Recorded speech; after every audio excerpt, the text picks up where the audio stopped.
하나님 말씀 디모데후서 1장 1절 2절 말씀 보겠습니다. 디모데후서 1장 1절에서 2절 말씀 제가 봉독해 드리겠습니다. 하나님의 뜻으로 말미암아 그리스도 예수 안에 있는 생명의 약속대로 그리스도 예수의 사도된 바울은 사랑하는 아들 디모데에게 편지하노니 하나님 아버지와 그리스도 예수 우리 주께로부터 은혜와 긍휼과 평강이 내게 있을지어다. 아멘. 금년도 우리 교회의 표어는 진리의 말씀을 옳게 분별하라. 진리의 말씀을 옳게 분별하라. 입니다. 진리의 말씀은 결국 이제 진리의 말씀의 핵심이 뭐냐 그러면 예수 그리스도의 복음입니다. 예수 그리스도의 복음. 옳게 분별한다는 말은 구별한다 그 말. 이게 성경 말씀 속에서 예수 그리스도의 십자가의 복음을 올바로 잘 구별하는 그런 일이 필요하다 하는 것이죠. 이 목회자들에게 있어서 가장 중요한 것은 성경에서 복음을 잘 분별해서 성도들이 복음을 잘 이해하고 바른 믿음을 가지게 하는 그것이 목회자에게 있어서 가장 중요한 사명이고요. 또 우리 성도들도 무엇이 진리의 말씀, 즉 무엇이 복음인지를 잘 살펴보고 복음을 믿는 믿음을 가지는 게 참 중요해요. 제가 참 너무 감사한 것은 우리가 복음을 믿는 믿음을 가지게 되었다. 이게 쉬운 것이 아니에요. 우리 한국 교회에 다 조사를 해보면 믿음이 있다고 교회에 다니는 사람들이 많이 있지만 정말로 그들이 믿는 믿음이 예수 그리스도의 십자가의 복음을 믿는가? 그렇지 않고 변두리에 있는 그런 것들을 믿는가? 그렇게 살펴보면 참 안타까운 일이 많을 겁니다. 그래서 우리 성도들은 어디 가든지 성경을 읽으면서 설교를 들으면서 우리가 믿는 믿음의 핵심이 무엇인가, 그 복음이 무엇인가, 복음의 진리가 무엇인가를 아는 것이 중요할 것입니다. 지금은 참 어려운 시기를 우리가 살아가고 있습니다. 참 어렵습니다. 세상 살아가는 것도 참 어렵고요. 우리 일하는 사람 젊은이들은 취직도 안 되고 참 사업 영업하는 사람들은 영업도 안 되고 직장도 어렵고 참 어려운 시기를 우리가 살고 있고요.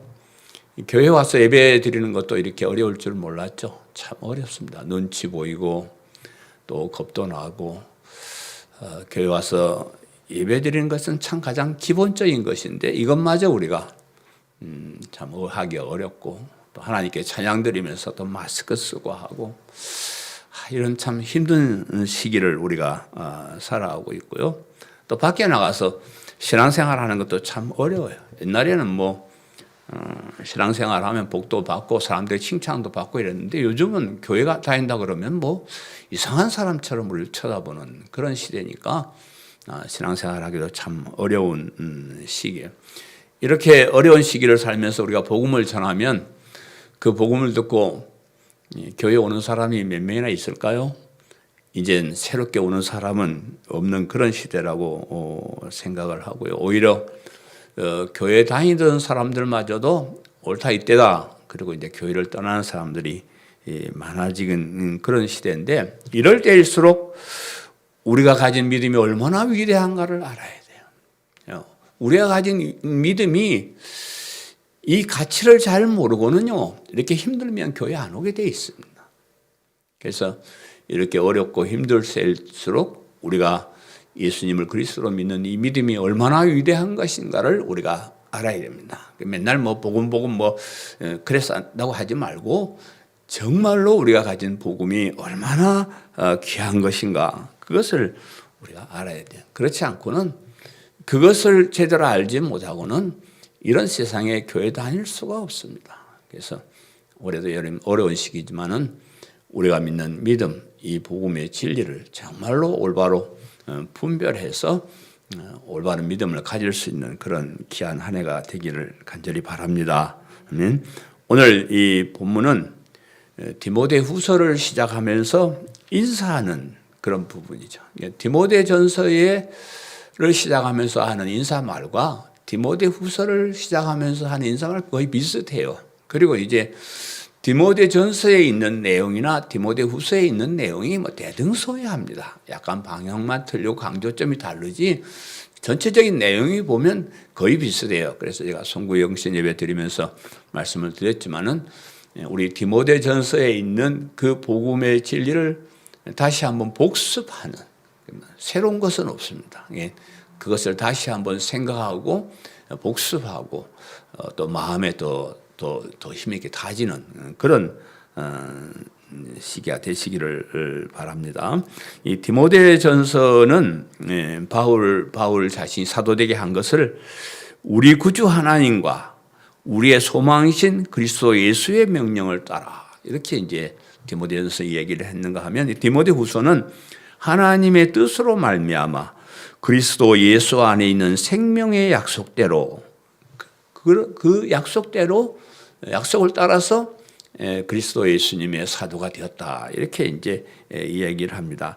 예수님을 디모데전서에서는 우리의 소망이신 그리스도 예수, 이렇게 말을 했고, 후서에서는 그리스도 예수 안에 있는 생명의 약속, 그리스도 예수 안에 있는 생명을 강조를 해서 얘기를 했습니다. 그래서 이 말씀에서 예수님 안에 있는 생명의 약속, 예수님 안에 있는 생명의 약속, 이것이 오늘 설교 제목입니다.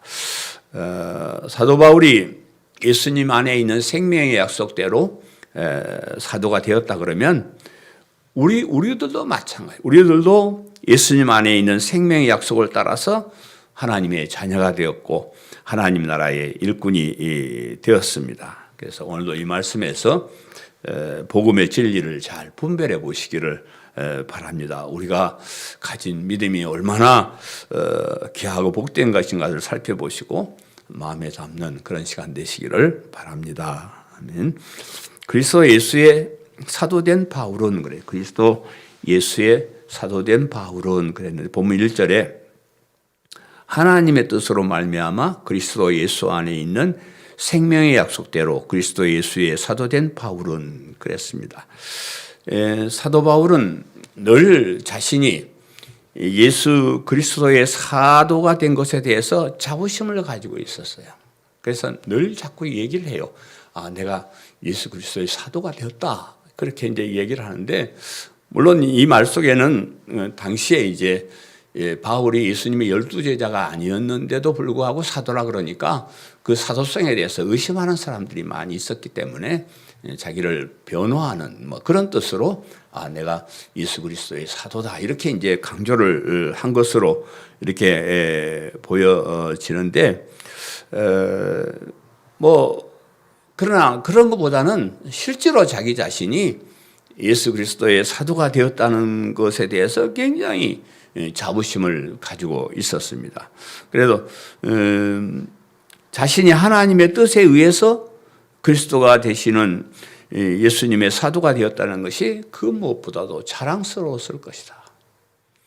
그런데 사실 우리가 한번 생각을 해보면요, 사도 바울이 예수님을 만난 것은 망한 거예요. 솔직히 인간적으로 보면 그래요. 사도 바울은 예수님을 만나기 전에 굉장히 잘 나가던 사람이야. 요즘 같으면 서울대학보다 더 그냥 하버드 대학 정도를 나온 당시에 가장 좋은 학교에서 공부를 했던 그런 사람이고요. 유대교에서 이미 젊은 나이로 어떤 상당한 위치를 차지했던 그런 사람이고, 또 장래가 촉망되는 그런 사람이었어요. 예수님을 안 만났다라 그러면 인간적으로는 굉장히 좀 권위도 가지고 돈도 벌고 재밌게 잘 살 수 있는 그런 사람이었어요. 근데 예수님을 만나고 난 뒤에 어떻게 됐어요? 이 사도 바울 얘기 우리가 쭉 사도행전을 통해서 들었잖아요. 감옥에도 몇 번을 가고 매를 맞고 헐벗고 굶주리고 누가 알아주는 사람 있나, 맨날 쫓겨다니고 도망다니고 감옥에 갇히고 결국은 감옥에서 순교를 당하는 그런 신세가 되어버렸잖아요. 인간적으로 보면 참 예수님 만나고 나서 비참한 사람이 된 거예요. 그런데 그가 그런 삶을 살면서도 항상 내가 예수님을 만났다, 내가 예수님의 사도다라고 자랑한 것은 그가 맡은 복음, 그가 받은 복음, 예수 그리스도의 십자가의 복음, 그것을 믿는 믿음으로 의로운 사람이 되고 하나님의 자녀가 되는 것, 그것이 얼마나 귀한가를 확실하게 알았던 사람. 그리고 그 귀한 것을 사람들에게 나눠주고 전달하고 세계 만방에 전파하는 이 일이 세상에 그 어떤 것보다도 너무너무 소중한 것인 것을 알았기 때문에 그렇게 고통을 당하면서도 나는 예수 그리스도의 사도야, 나는 복음을 전하는 사람이야, 여기에 대한 자부심을 가지고 자랑스럽게 생각을 했을 것입니다. 오늘날은 이 바울 같은 사도는 이제 없습니다. 사도는 없고, 그렇지만 이제 우리 모두가 사도와 같은 특별한 직분을 맡은 사람, 사도보다 더 귀한 하나님의 자녀라는 신분을 가진 사람, 하나님의 자녀라는 신분만 가지면 사도니 뭐니 목사니 뭐니 그런 거 사실 소용없어요. 하나님의 자녀가 되었다는, 영원한 생명을 가진 하나님의 자녀가 되었다는 그것만 해도 엄청난 그런 일이기 때문에 그렇습니다. 그리고 우리 모두가 하나님의 자녀이면서도 사도와 같은 복음을 맡은 자로서 이 복음을 전하기 위해서 같이 협력해서 일하는 그런 사람들이기 때문에 우리도 사도와 바울과 같은 그런 위치에 서 있는 사람이라 해도 과언은 아닐 것입니다. 우리의 이런 신분도 바울이 사도된 것과 같은 똑같은 방법으로 그렇게 됐습니다. 사도 바울이 자기가 사도가 된 것이 하나님의 뜻으로 말미암아 그래요. 하나님의 뜻으로 말미암아 내가 사도가 되었다. 내가 자격적 노력했다고 이런 것이 아니고 하나님의 뜻에 따라서 내가 사도가 되었다. 이렇게 말하는데, 그래 우리도 마찬가지. 우리도 하나님의 뜻으로 말미암아서 하나님의 자녀가 되었고 하나님 나라의 일꾼이 되었습니다. 또 그리스도 예수님 안에 있는 생명의 약속대로 사도가 되었다. 우리도 마찬가지예요. 그리스도 예수 안에 있는 그 생명의 약속에 의해서 우리가 하나님의 자녀고 하나님 나라의 일꾼이 되었다. 그런 자부심을 가져야 돼요. 사실 여러분 요즘 교회 나와서 여러 가지로 희생하고 헌신하고 헌금하고 고생 많으시잖아요. 누가 알아주기를 해요? 못해요? 참 인간적으로 생각하면 이거 이거 해야 되나 말아야 되나 그런 생각을 할 거예요. 그러나 우리가 이렇게 하나님의 자녀가 되고 하나님 나라의 일꾼이 된 것은 하나님의 뜻으로 말미암아 예수 그리스도 안에 있는 영원한 생명, 그 생명의 약속을 따라서 우리가 하나님의 자녀가 되고 일꾼이 되었다 하는 그런 자부심을 가지시기를 바랍니다. 아멘. 하나님의 뜻으로 말미암아라는 말을 우리 다시 한번 조금 더 생각을 해보겠습니다. 하나님의 뜻으로 말미암아 우리가 하나님의 자녀가 되었는데, 이 말씀은 우선 우리가 하나님의 자녀가 된 것이 우리의 의지나 인간의 어떤 의지로 된 것이 아니다, 그런 말이에요. 우리가 하나님의 자녀가 되고 싶어서 내가 노력해서 하나님의 자녀가 된 것이 아니다, 그 말이에요. 하나님의 뜻에 의해서 된 사람이다. 우리 스스로 노력해서 하나님의 자녀가 되었다 그러면 자부심은 좀 더 할 거예요. 좀 더 자부심을 가질 겁니다. 내가 하나님 자녀가 되는 시험에 합격을 했어. 내가 하나님의 자녀가 되는 그런 정도의 어떤 일을 한 사람이야. 그렇게 해서 하나님의 자녀가 됐다 그러면 기분은 좀 좋을지 모르겠습니다.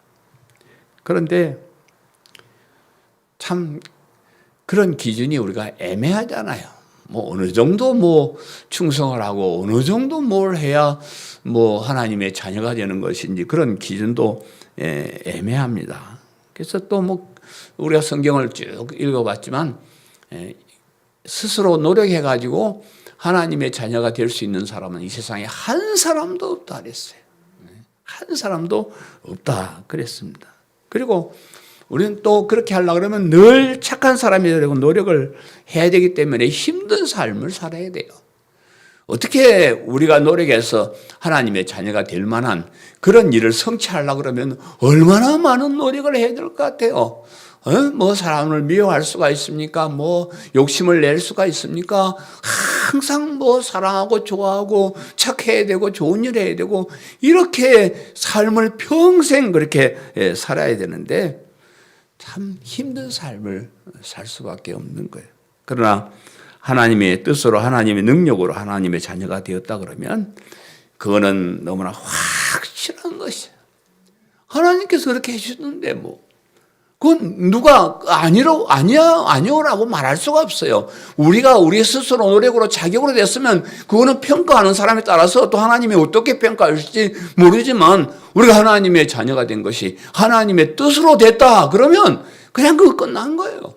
하나님이 쟤는 내 뜻에 의해서 내 자녀야 이래버리면 그렇게 선언해버리면 우리가 걱정할 게 없고 그 은혜에 감사하면서 살면 되는 거예요. 우리가 살아가면서 여러분 생각을 좀 하셔야 돼요. 참 생각들 안 하는 것 같아요. 우리가 하나님의 자녀가 됐어요. 우리가 과거에는 사탄의 종이었어요. 사탄의 종. 사탄의 종에서 하나님의 종이 된 거 아니에요. 사탄의 종에서 하나님의 자녀라는 신분에 올라가 버렸다는 거예요. 하나님의 뜻에 의해서 하나님이 그렇게 우리를 불러주셨다. 그런 자부심을 우리가 가지고 살아야 돼요. 되지도 않는 일에 평생 고생하면서 살고 싶습니까? 아니면 주어진 일을 감사하며 살고 싶으세요? 이미 주어진 일을 알고 감사하며 사는 게 얼마나 좋아요. 예? 되지도 않은 일 한번 해보려고 맨날 착하게 산다고 노력하다가 한번 성질 내버리면 그동안 쌓아왔던 공작 싹 없어져 버려. 뭐 불교 하루아침에 도로합이 타버렸는데 매달 착하게 수십가지 착하게 살다가 어느 날 성질 나가지고 뭐 한번 쌓아버리면 죄인 돼버리는 거예요.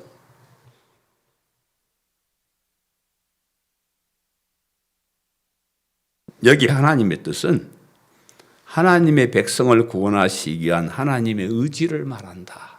그렇게 우리가 또 해석을 할 수가 있는데 하나님께서는 타락한 인간을 구원하시기 위해서 계획을 세우시고 그 계획을 우리가 사는 이 세상에 실행을 나가시는 거예요. 아브라함을 선택한 것이나 다윗을 왕으로 세운 것이나 역사 한가운데서 이스라엘 백성을 하나님의 나라의 백성으로 삼으신 것이나 뭐 여러 가지 그런 일들이 우리를 구원하시기 위한 계획의 일환으로 진행된 거예요. 그래서 성경을 구원의 역사, 구속사라 이렇게 얘기를 합니다. 그래서 하나님이 우리를 구원하시기 위해서 이 세상의 역사를 이렇게 다 주관하셔가지고 그런 굵직굵직한 역사들을 성경에 기록해서 우리에게 알려주신 것도 구속사지만 저와 여러분이 오늘 이 자리에서 하나님께 예배드릴 수 있도록 이렇게 우리를 인도하신 분도 하나님이에요. 어느 가정에 태어나게 하고 어떤 사람을 만나게 하고 어떤 환경에 처하게 하고 이런 모든 것들이 우리가 신앙생활을 잘하게 하기 위해서 하나님께서 역사를 이렇게 진행해 나가신 거예요. 제가 여기 인천에 한 번도 와본 적이 없는 사람이에요. 하나님이 나를 왜 인천에 여기 보냈는지 모르겠어요. 여러분 만나서 여러분에게 이 복음의 진리를 확실하게 전하게 하시려고 하나님께서 저를 오래전부터 준비하시고 훈련시키고 그렇게 하셔서 여기 모여서 여러분에게 이 복음을 전할 수 있도록 하나님께서 역사하시는 거예요. 여러분 제가 옛날에 그런 말을 했죠. 목사님 만나서 행복했습니다. 제가 그거 받고 싶은 인사를 하는데 여러분 지금 잘 모르실 거예요. 언젠가 주님 만나면 주님 다시 오시면 우리가 천국 문 앞에 서 있어 보면 양 목사 만난 게 참 행복했다는 마음이 들 거예요. 내가 평생 이 복음만 전했으니까요. 그렇잖아요. 이런 모든 역사를 진행하시는 분 하나님, 그 하나님께서 오늘 우리를 이 자리에 있게 해주셨다고 말이에요. 그것이 하나님의 뜻에 의해서 우리가 하나님이 자녀가 되게 했다 하는 그런 말. 또 하나님의 뜻이란 하나님께서 구원받을 하나님의 백성을 선택하셨다. 하나님의 선택에 의해서 우리가 하나님의 자녀가 되었다. 그럼 우리가 배운 에베소 1장에서 하나님께서 우리를 택하신 것을 이렇게 말씀하고 있습니다. 곧 창세전에 그리스도 안에서 우리를 택하사 우리로 사랑 안에서 그 앞에 거룩하고 흠이 없게 하시려고 그 기쁘신 뜻대로 우리를 애정하사 예수 그리스도로 말미암아 자기의 아들들이 되게 하셨으니, 하나님께서 우리들을 하나님의 아들들이 되게 하신 것은 하나님의 기쁘신 뜻대로 미리 예정하고 우리를 선택하신 거기에 의해서 우리가 하나님의 자녀가 됐다. 그럼 하나님의 뜻대로, 이 말은 이렇게 의미가 있습니다. 하나님이 우리를 선택하셔서 우리가 하나님의 자녀가 됐다는 거예요. 솔직히 참 우리 교회에 와서 앉아 있는 사람들 보면 참 연약하고 부족한 것이 많고 그렇습니다. 그렇지만 우리가 대단한 것은 우리가 하나님의 택하심을 받았다는 거예요. 하나님이 우리를 선택하지 않는 사람이라 그러면 이렇게 호화스러운 자리에 우리가 올 수가 없어요. 하나님의 선택하심이 우리를 이렇게 부르신, 그게 하나님의 뜻입니다. 우리가 하나님의 자녀요 하나님 나라의 일꾼이 된 것은 바울처럼 하나님의 뜻에 의한 것임을 믿으시기를 바랍니다. 우리의 의지나 선행이 아닌 하나님의 뜻으로 된 것이고, 하나님께서 계획하시고 역사 속에 진행하신 그 구원의 역사, 구속사를 통해서 된 것이고, 하나님께서 하나님의 기쁘신 뜻대로 우리를 애정하고 선택하셔서 이렇게 우리가 하나님의 자녀라는 엄청난 신분을 가지게 됐다는 이런 자부심을 가지시기를 바랍니다. 그리스도 예수 안에 있는 생명의 약속대로 그랬습니다. 우리가 하나님의 자녀가 된 것은 그리스도 예수 안에 있는 생명의 약속대로 그랬습니다. 그리스도 예수 안에 있는 약속, 생명의 약속을 따라서 우리가 하나님의 자녀가 되었다. 그렇게 말씀. 요한일서 2장 25절에도 그가 우리에게 약속한 것은 이것이니 곧 영원한 생명이니라. 하나님이 우리에게 약속하신 것은 이것이니 곧 영원한 생명이니라 그랬고, 디도서 1장 2절에도 이 영생은 거짓 없으신 하나님이 영원 전부터 약속하신 것인데, 이렇게 말씀하고 있습니다. 하나님께서 우리에게 그리스도 안에 있는 이 영생의 약속, 이 약속을 따라서 우리가 하나님의 자녀가 되게 해 주셨다, 이런 말. 하나님께서 우리를 하나님의 자녀로 삼으신 것은 예수 그리스도 안에 있는 생명의 약속, 영원한 생명의 약속을 따라서 된 일이다. 우리에게 영원한 생명을 주시기 위해서 우리를 하나님의 자녀로 불러주셨다. 그런 말.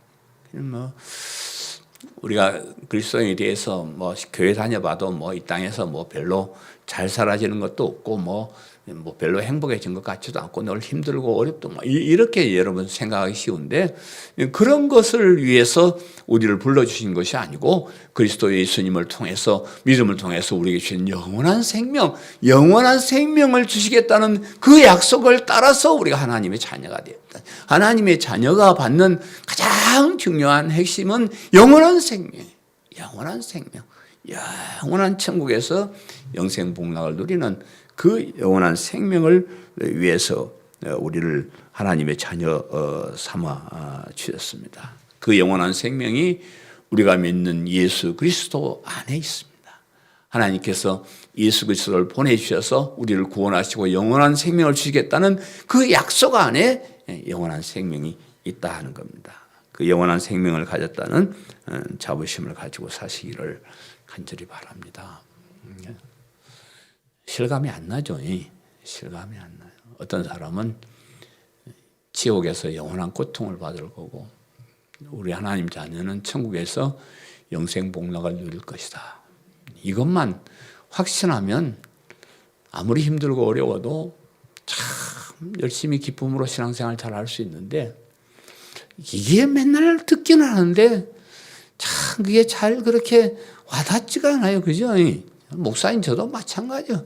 정말 제가 자주 하는 말이지만 오늘 밤에 천국 가서 그냥 그 화려한 세상을 한번 보고 예수님 악수 한번 쫙 하고 내려오면 이 땅에서 이 땅의 삶이 어쩐들 뭔 상관이요. 그냥 참 기쁘고 즐겁게 휘바람 불면서 더 많은 사람들에게 이 복음을 전하려고 노력을 그렇게 하고 살 텐데 그런 확신이 맨날 듣기만 해도 없는 게 안타깝습니다. 올해 여러분이 설교를 듣지만 말고 이걸 좀 가슴속에 좀 끌고 내려와서 일주일 동안 묵상하면서 과연 양 목사가 한 말이 진짠가 분별해 보라고 말이에요. 한번 생각해 보라. 한번 가슴에 넣고 고민도 좀 해보고 그래고 안 믿어지면 또 기도하고 성경 또 읽어보고 또 질문해보고 그래 거기에 대한 확실한 답을 가지고 우리가 살아야 돼. 그게 믿음 생활이에요. 그거 안 하면 별별 거 가지고 별 작은 일을 가지고 삐지고 뭐 싸우고 넘어지고 엎어지고 뭐 그래요. 그런 확신을 우리가 가집시다. 정말 한번 우리가 그런 믿음을 가지도록 노력을 한번 해보고요. 이게 믿어지지 않고 억지로 교회 오면 참 신앙생활하기 힘들어요. 정말 힘듭니다. 교회에 기쁨으로 신앙생활하고 재밌게 하려고 그러면 그런 확신을 가질 수 있도록 무슨 방법을 쓰든지 어떻게 하든지 그런 확신을 가지고 살아갈 수 있도록 그렇게 한번 금년 한 해 동안 진리의 말씀을 분별해서 가슴에 한번 꽉 담아보는 그런 시간 되시기를 간절히 바랍니다. 은혜와 긍휼과 평강이 내게 있을지어다. 은혜와 긍휼과 평강이 내게 있을지어다. 본문 2절 말씀에 사랑하는 아들 디모데에게 편지하노니 하나님 아버지와 그리스도 예수 우리 주께로부터 은혜와 긍휼과 평강이 내게 있을지어다. 이게 앞 말씀과 이렇게 연결이 되는 겁니다.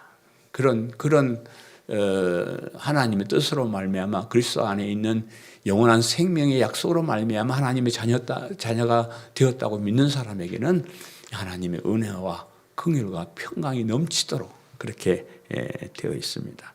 제가 디모데 전서를 설교하면서 은혜와 긍휼과 평강이 내게 있을지어다라는 제목으로 제가 설교를 했습니다. 여러분 거기에 대해서 좀 더 깊이 알고 싶으시면 디모데 전서 설교 세 번째 설교일 것 같아요. 세 번째 설교를 다시 한번 홈페이지에 들어보시면 또 더 좀 깊이 알게 될 것인데 오늘은 대강 정리해서 중요한 부분만 제가 얘기를 해보겠습니다.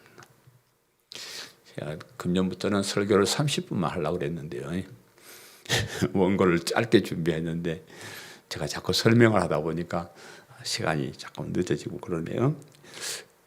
은혜와 긍휼과 평강이 내게 있을지다 그랬는데 은혜가 내게 있을지어다 그랬는데 사도 바울은 늘 자신이 구원받은 하나님의 자녀가 되고 또 이렇게 복음을 위해서 보내심을 받은 사도가 된 것은 하나님의 은혜라 이렇게 믿었어요. 하나님의 은혜가 아니면 도저히 될 수 없는 일이 이루어졌다는 거예요. 자기가 뭐 하버드 서울대학을 졸업하고 성경을 그렇게 율법을 많이 연구하고 그렇게 해도 만날 수 없던 그 예수님을 하나님의 은혜로 만나게 되었다 그 말이에요. 이런 귀한 직분을 주신 것, 그 하나님의 은혜로 된 것이다 이렇게 얘기하는 거예요. 사람들은 자신들이 조금만 노력하고 조금만 새로운 사람이 되어서 바르게 살려고 하면은 의로운 사람으로 인정받을 만한 사람이 될 수 있다 이렇게 생각을 합니다. 그래서 스스로 의로운 사람이 되려고 노력하고 사람들에게 똑바로 살아라, 뭐 바르게 살아라 이렇게 가르치는데 그러나 그것은 불가능한 일입니다. 불가능한 일. 타락한 인간의 마음에는 악한 생각들이 같이 있습니다. 물론 선한 생각도 있지만 악한 생각도 같이 있는데 우리 타락한 인간의 마음이 선한 일을 금방 따라가는 것이 아니고 선한 일은 죽어도 하기 싫고 악한 일을 따라가는 일은 쉽게 따라가 버려요. 우리가 악한 사람이 되는 것, 죄인 되는 것 간단합니다. 쉽습니다. 간단해요. 너무 쉽습니다.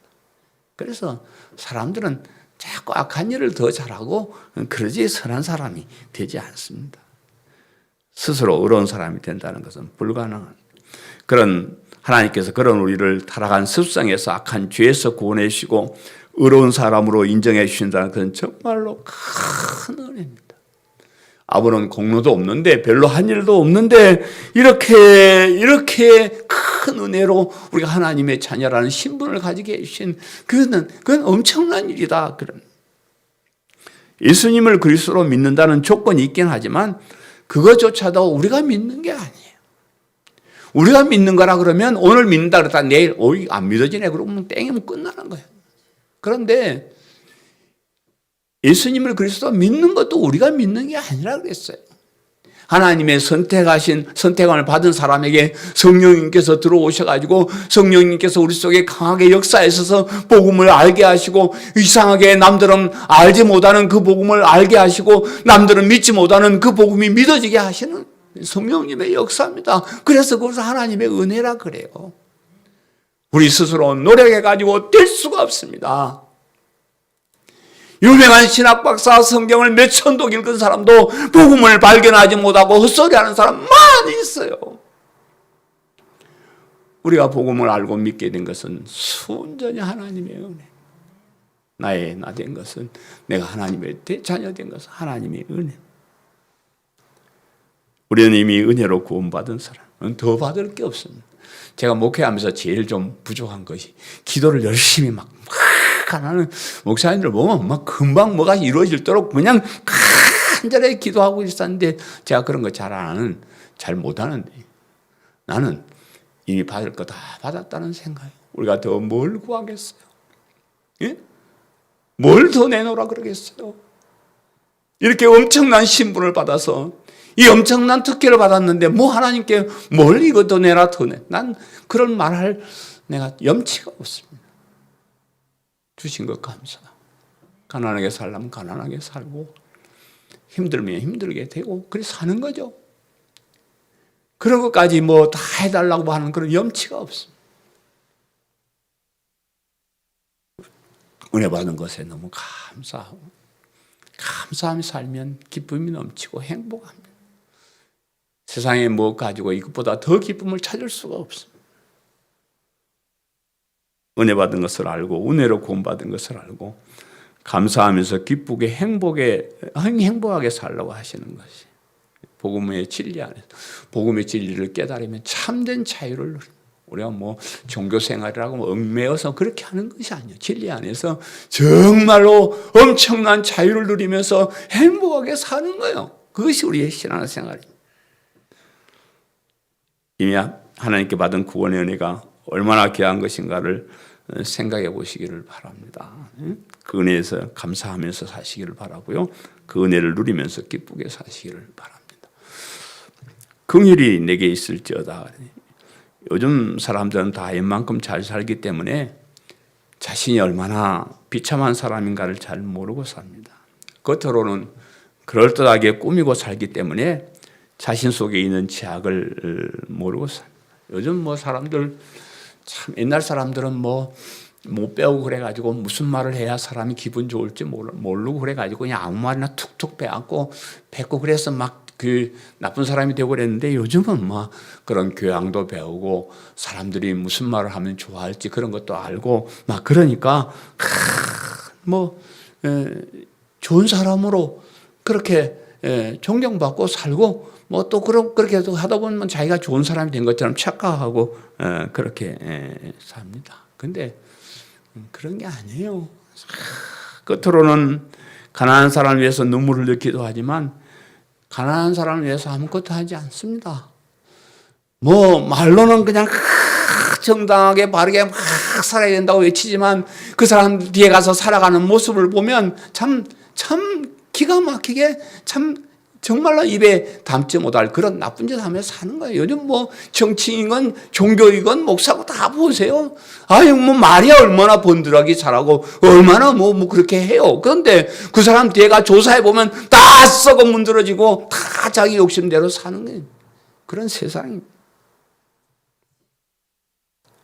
요한계시록 3장에 예수님께서 라오디게아 교회에 성도들에게 편지하시면서 하신 말씀 제가 지난번에 한번 소개를 해드렸는데 네가 말하기를 나는 부자라 부유하여 부족한 것이 없다 하나 네 공고한 것과 가련한 것과 가난한 것과 눈먼 것과 벌거벗은 것을 알지 못하는도다. 사람들이 정말 좀 부자고 좀 배우고 뭐 이랬다 해가지고 정말로 자기 속에 있는 죄악, 벌거벗은 거, 그런 거 부끄러운 것을 알지 못하는 이런 세상이, 시대의 사람들이 우리가 살아가고 있는. 그래서 우리는 이런 말씀을 통해서 내가 얼마나 흉악한 죄인가를 깨달아야 됩니다. 예수님께 긍휼히 여김을 받는 것이 참 중요합니다. 긍휼히 여김을 받지 않으면 우리가 구원을 받을 수가 없습니다. 하나님이 교만한 것을 제일 싫어하고 겸손한 자에게 은혜를 베푸신다, 이 말이 그런 말이에요. 하나님이 우리를 불쌍히 여기지 않으시면 우리는 아무것도 아니에요.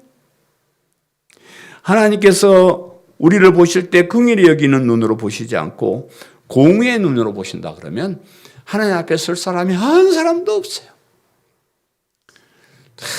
우리가 우리 서로를 봐도 아이가 저게 뭐 저래갖고 되겠는가, 참 뭐 잘못하는 거 많고 참 그렇습니다. 근데 하나님의 그 빛나는 눈으로 우리를 보신다 그러면 참 우리가 얼마나 비참하고 처참한 그런 인간일까요? 우리는 하나님의 공의의 눈 앞에 서면 우리는 하나님 앞에 설 수도 없고요. 그냥 뭐 그 자리에서 바로 즉사하고 다시 흩어져 날리는 먼지나 될 뿐이죠. 우리 아무 의미가 없는 그런 사람. 하나님께서 우리를 긍휼히 여기시기 때문에, 긍휼히 여기시는 눈으로 보기 때문에 우리가 이렇게 사는 거예요.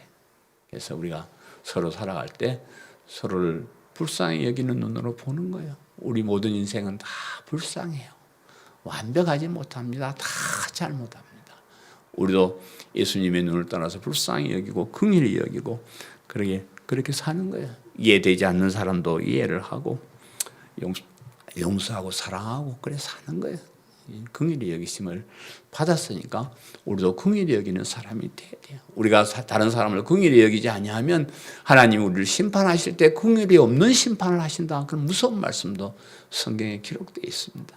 그래서 서로를 불쌍하게 여기고 용서하고 사랑하고 그런 마음으로 살아야 됩니다. 평강이 내게 있을지어다 그랬습니다.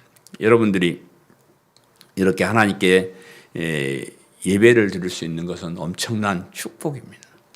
하나님과 평화를 누릴 수 있고 하나님을 아버지라고 부르면서 예배 드릴 수 있는 것은 우리의 큰 영광이에요.